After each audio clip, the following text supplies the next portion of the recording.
کھانے پینے کی اشیاء میں ملاوٹ آج پاکستان میں عوام کی صحت کے لیے سب سے بڑا خطرہ ہے اور ہر ماہ ہزاروں افراد ملاوٹ شدہ اشیاء کے استعمال کی وجہ سے جاں بحق یا سنگین بیماریوں کا شکار ہو رہے ہیں۔ دودھ جانوروں سے نہیں بلکہ سنگھاڑے کے پاؤڈر، سرف، الائچی اور کوکنگ آئل سے بنایا جا رہا ہے۔ مرغی کے نام پر مرغیوں کو مرغی کا ہی گوشت کھلا کر اور ہارمونز کے ٹیکے لگا کر تیار کیا جا رہا ہے، جس کی وجہ سے وہ مرغی جو فطری طور پر 1 کلو سے اوپر نہیں جاتی 3 کلو کی ہو کر مارکیٹ میں بکتی ہے۔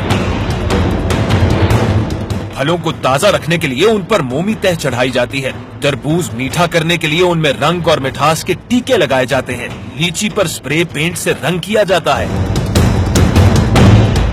حد تو یہ ہے کہ لہسن کا وزن بڑھانے کے لیے اسے تیزاب میں ڈبویا جاتا ہے، آٹے میں میدے کی آمیزش کی جاتی ہے اور میدے میں سنگھاڑے کا پاؤڈر ملایا جاتا ہے، چنے کے چھلکے پیس کر چائے کی پتی تیار کی جاتی ہے، پھر اس چھلکے پر رنگ کر کے چائے میں ملا دیا جاتا ہے، مرچوں میں چوکر ملائی جاتی ہے، ٹماٹروں کی بجائے آلو، کدو، اراروٹ اور رنگ ڈال کر مضر صحت کیچپ بنائی جاتی ہے۔ گوشت کا وزن بڑھانے کے لیے ذبیح کی شہرد میں پانی، مردہ جانوروں کی چربی سے گھی، ادرک کو تیزاب میں ڈبو کر صاف کیا جاتا ہے تاکہ وہ تازہ نظر آئے۔ گاڑیوں کے تیل کو گھی اور کھانے کے کھیل میں ملانا اور ان سے پکوڑے اور سموسے تیار کیے جا رہے ہیں۔ سبزیوں کی ہنگامی پیداوار کے لیے بھی آکسیٹوسن نامی انجیکشن کا استعمال معمول بن گیا ہے۔ ماہرین کے مطابق اس طرح قدرتی طور سے سبزیوں اور پھلوں کو لائق استعمال ہونے میں تقریباً 10 سے 15 دن لگ جاتے ہیں۔ ڈاکٹروں کا کہنا ہے کہ آکسیٹوسن کا استعمال عام طور پر ڈیلیوری میں پریشانی کے وقت کیا جاتا ہے، اس کے علاوہ اس دوا کا کوئی استعمال معروف نہیں۔ ڈاکٹروں کی یہ بھی رائے ہے کہ آکسیٹوسن سے تیار کی جانے والی سبزیوں سے لوگ پیٹ اور دیگر خطرناک عارضوں کا شکار ہو سکتے ہیں، بلکہ کینسر تک کی بیماری بھی لاحق ہو سکتی ہے۔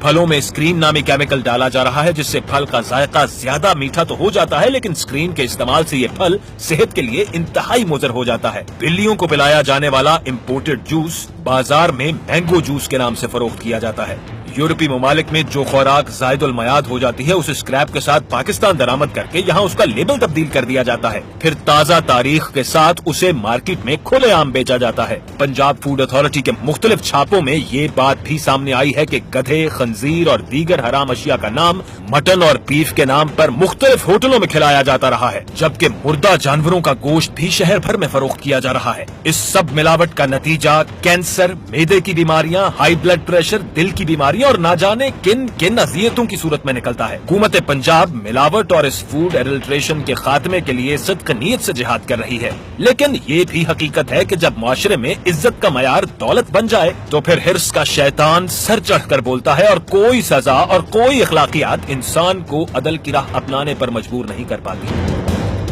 اس وقت حد یہ ہے کہ یہاں پہ بڑے بڑے نامور کمپنیز ہوں، میں بہت بڑے بڑے نام والی کمپنیوں کے بات کر رہا ہوں، یا چھوٹے گھریلو کاٹیج انڈسٹری ہو، سب کے سب اس جرم میں شریک ہیں۔ حالت یہ ہے کہ اس ملک میں اب تو زہر بھی خالص نہیں مل رہا، زہر کے اندر بھی ملاوٹ ہو رہی ہے۔ کسان جو ہے مہنگا ترین پیسٹیسائیڈ خرید کے اپنی فصلوں میں ڈالتے ہیں اور وہ کیڑے مکوڑے جو ہیں وہ مرتے نہیں ہیں۔ مرتا کون ہے؟ ان کی گائے، بھینسیں اور دیگر جانور، جنگلی جانور وہاں پہ آ کے جب وہ پانی پیتے ہیں زہر آلود جس میں پیسٹیسائیڈ ملے ہوتے ہیں وہ مر جاتے ہیں۔ گدھ جو ان کا گوشت کھاتے تھے وہ مرنا شروع ہو گئے، یہاں تک کہ اگر اب آپ پنجاب کے دیہی علاقوں میں اور دیگر علاقوں میں جاتے ہیں تو ذرا یاد کریے گا آپ نے آخری باری گدھ کب دیکھا تھا۔ گدھ بھی ناپید ہوتا جا رہا ہے، آپ کو چیل نظر آئے گی، آپ کو چیل نما اور چیزیں نظر آئیں گی، گدھ آپ کو نظر نہیں آئے گا۔ مرغی ایک ایسی چیز ہے کہ ہمارے یہاں خوشی کا دن ہو یا غم کا دن ہو، مرغی نے تو اس کو تو پھڑکانا ہی ہے ہم نے۔ وہ شادی ہو، بچے کا عقیقہ ہو تو مرغی کاٹنی ہے، اور کسی کا 40واں ہو یا کسی کا سوئم ہو تب بھی ہم نے مرغی کاٹنی ہے۔ لیکن مرغی ہمیں کس قسم کی مل رہی ہے؟ وہ ملک جس کا یعنی 11ویں نمبر پہ آتا ہے دنیا کے اندر برائلر کی پروڈکشن میں، برائلر بنا کیا رہا ہے؟ واچ یہ آپ دیکھیے گا کہ برائلر مرغی جو ہے یہ 40 دن کی جو ہے وہ آپ کو میں ابھی دکھاتا ہوں،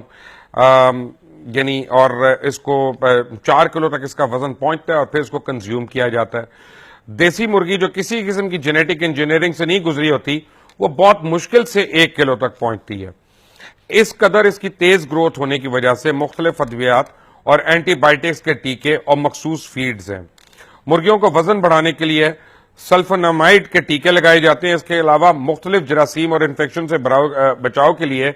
اینٹی بائیوٹکس اور اینٹی پروٹوزون ادویات دی جاتی ہیں، جو اس چھوٹے سے عرصے میں عرصہ حیات میں مرغی سے نکل نہیں پاتی اور ان مرغیوں کے گوشت میں یہ ادویات جو ہیں وہ رہ جاتی ہیں اور ان مرغیوں کا گوشت صارف کے جسم میں یہ تمام زہر جو داخل کر دیتا ہے جو ایک طرف اینٹی بائیوٹکس کے خلاف ریزسٹنس پیدا کرتی ہیں، دوسری طرف سانس اور پیٹ کی بیماریوں کا سبب بنتی ہیں اور ان مرغیوں کو کھانے کے لیے ان کے ہم جنسوں کی آنتیں، چربی، مردہ جانوروں کے گوشت، سور کی چربی اور خون اس کا جو ہے وہ ان کی خوراک میں ڈالا جاتا ہے تاکہ فیٹس جو ہیں وہ زیادہ پیدا ہوں اور یہ جلد از جلد موٹی ہو جائیں۔